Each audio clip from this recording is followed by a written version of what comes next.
नमस्कार दोस्तों। अपनी जिंदगी के किसी भी सीट उठाकर देख लो, कोई ना कोई टाटा कंपनी का ब्रांड जरूर बीच में आया होगा। जब आप गाड़ी से ट्रेवल करते हैं, टाटा मोटर्स, ढेर सारी गाड़ियां उनकी। अगर आप फ्लाइट से ट्रेवल कर रहे हैं, विस्टारा एयरलाइंस और अब एयर इंडिया भी है। अगर आप होटल में रुकते हैं, ताज होटल टाटा के है। जो आप कपड़े पहनते हैं, टाटा का फैशन ब्रांड है वेट साइड। जो आप ज्वेलरी पहनते हैं, तनिष्क टाटा का है। जब आप चाय पीते हैं, टाटा टी।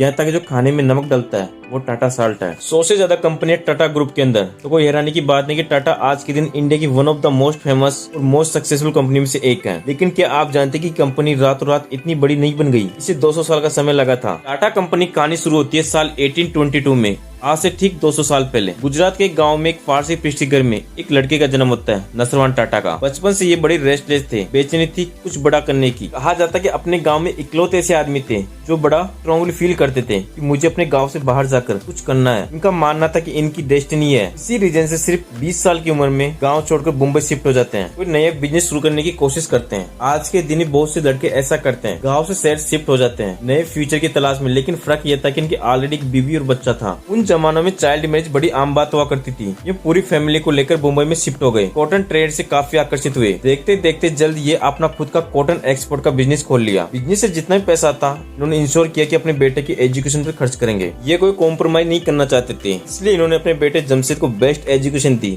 नसरवान टाटा का जो कॉटन बिजनेस था वो काफी अच्छा चल रहा था। कुछ साल बाद जब जमशेद 18-19 साल के हुए, उनकी एजुकेशन खत्म हुई, तो उनके पिता ने डिसाइड किया कि उन्हें अब बिजनेस एक्सपेंशन के लिए हांगकांग भेज देते हैं। आज के जमाने में चीज बड़ी आम बात लगी, कोई बिजनेसमैन अपने बिजनेस के लिए दूसरे देश में जा रहा है बिजनेस एक्सपेंशन के लिए। लेकिन दोस्तों याद रखिए, ये साल 1859 था। ये ट्रेवल इवेंट होने में अभी 55 साल बाकी थे। उन दिनों में बड़ा ही लंबा रास्ता समुद्री जहाज से तय करना पड़ता था। 1859 में जमशेद 20 साल के हुए थे। उनके पिता ने उन्हें इस मिशन पर भेजा कि हांगकांग में जाकर एक ऑफिस सेटअप किया जाए। सबसे इंटरेस्टिंग बात है कि जमशेद अकेले नहीं थे, उनकी ऑलरेडी शादी हो चुकी थी और एक बीवी और बच्चा था। तो बिल्कुल भी आसान डिसीजन नहीं था ये। अपने परिवार को लेकर किसी दूसरी कंट्री में शिफ्ट हो जाना, वहाँ पर बिजनेस करने की कोशिश करना, ये काफी डिफिकल्ट काम था। ये बाद में सक्सेसफुल भी हुए। 65 साल की अपनी जिंदगी में जमशेद टाटा ने 3 अलग अलग कॉन्टिनेंट पर काम किया। इंडिया में ढेर सारी कॉटन मिल्स खोली और उनके मालिक बने। इसके साथ ही इंडिया की पहली स्टील फैक्ट्री का कंस्ट्रक्शन शुरू किया और इंडिया का पहला 5 स्टार ताज होटल 1903 में खोला गया।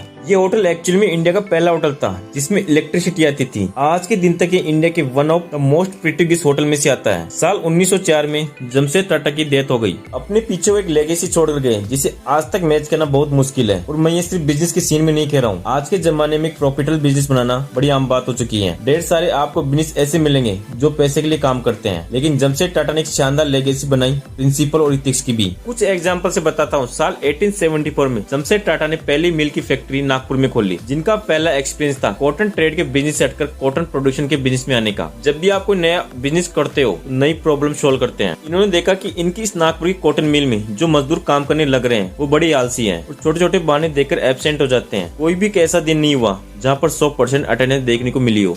बॉस ऐसी सिचुएशन में अपने वर्कर्स को धमकाता और कहता कि टाइम पर आ जाओ नहीं तो फायर कर दूंगा। लेकिन इन्होंने इसका उल्टा किया। इन्होंने देखा कि कोई तो रीजन होगा कि ये मजदूर इतने आलसी हो रहे हैं। अगर मुझे इन्हें मोटिव बनाना है तो कोई लॉन्ग टर्म सोल्यूशन सोचना पड़ेगा। इन्होंने उनके लिए जनरल प्रोविडेंट फंड बनाया, ये इंश्योर करने के लिए रिटायरमेंट के बाद भी इन मजदूरों को पेंशन मिलती रहे। इसके अलावा इन्होंने एक इंश्योरेंस स्कीम स्टार्ट करी। अगर कोई भी एक्सीडेंट होता है किसी मजदूर के साथ, उसकी मेडिकल कॉस्ट कंपनी के द्वारा कवर की जाएगी। इतना ही नहीं, इसके अलावा इन्होंने फैमिली डे रखे, स्पोर्ट डे रखे, जिससे कि सारे मजदूर अपने फैमिली को लेकर आए, एक दूसरे करीबी और कम्युनिटी की फीलिंग बने। ये सारी चीजें सुनकर आपको बड़ी आम बात लगेगी, लेकिन याद रखिए किस जमाने की बात हो रही है। बाकी दुनिया में 1800 टाइम में वर्किंग कंडीशन काफी खराब थी। दोस्तों जमशेद टाटा के कई सपने थे। एक हाइड्रो इलेक्ट्रिक पावर प्लांट खोलना, इंडिया में एक world class education institute establish करना, एक स्टील प्लांट खोलना, एक ऐसा 5 स्टार होटल बनाना जहां पर किसी भी रंग के लोग आ जा सके। उन जमानों में रेकिज्म बहुत होता था। उनकी लाइफ टाइम में वो सिर्फ एक होटल खोल पाए, लेकिन उनके जो बाकी 3 ड्रीम प्रोजेक्ट थे इन पर काम शुरू हो चुका था उनकी डेथ से पहले।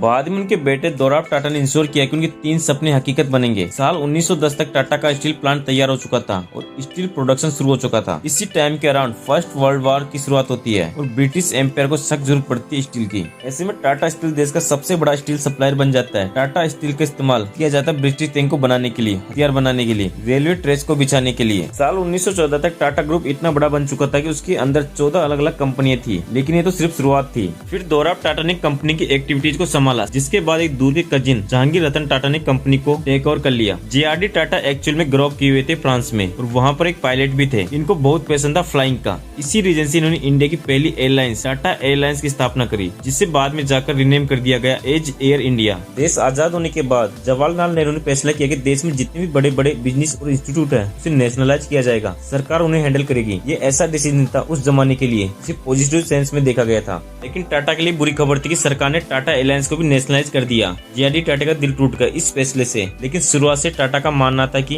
बिजनेस सिर्फ प्रॉफिट के लिए नहीं होता बल्कि नेशनल बिल्ड के लिए भी होता है। नेहरू सरकार ने नेशनलाइज करने के बाद जेआरडी टाटा को ऑफर भी किया कि वो आकर एयर इंडिया को लीड कर ले। जेआरडी टाटा ने खुशी इस ऑफर को एक्सेप्ट भी कर लिया। इसके अलावा जेआरडी टाटा ने कई और सेक्टर में बिजनेस एक्सपेंड शुरू किया। 1945 में टाटा मोटर्स का सबसे पहला प्रोडक्ट बनाया गया पटरियों पर चलने वाला लोकोमोटिव इंजन। 1968 में उन्होंने टाटा कंसल्टेंसी सर्विस यानी TCS की स्थापना करी, जो electronic data processing service provide कराती है। 1991 में दोस्तों वही साल था जब इंडिया के फाइनेंस मिनिस्टर मनमोहन सिंह ने अनाउंस किया कि इंडिया लिबरलाइज हो रहा है, अपने मार्केट को बाकी दुनिया के लिए खोल रहा है। सडनली इंडिया ने सोशलिस्ट मॉडल को छोड़कर कैपिटलिस्ट मॉडल की तरफ मुड़ने लगा। कहा जाता है कि उस वक्त इंडिया की इकोनॉमी को बचाने के लिए ये इकलौता तरीका था। टाटा ग्रुप के पर्सपेक्टिव से देखा जाए तो ऐसा होता देखकर रतन टाटा ने बिल्कुल उल्टा किया उसका जो जेआरडी टाटा ने किया था। इन्होंने टाटा सन्स की ओनरशिप को बढ़ाना शुरू कर दिया सारी टाटा ग्रुप की सब्सिडियर्स में। ऐसा इसलिए किया ताकि कोई भी इंटरनेशनल कंपनी अब आकर टाटा ग्रुप की कंपनी को न खरीद पाए। ये डिसीजन इतना सक्सेसफुल निकला कि न सिर्फ टाटा ग्रुप बचा रहा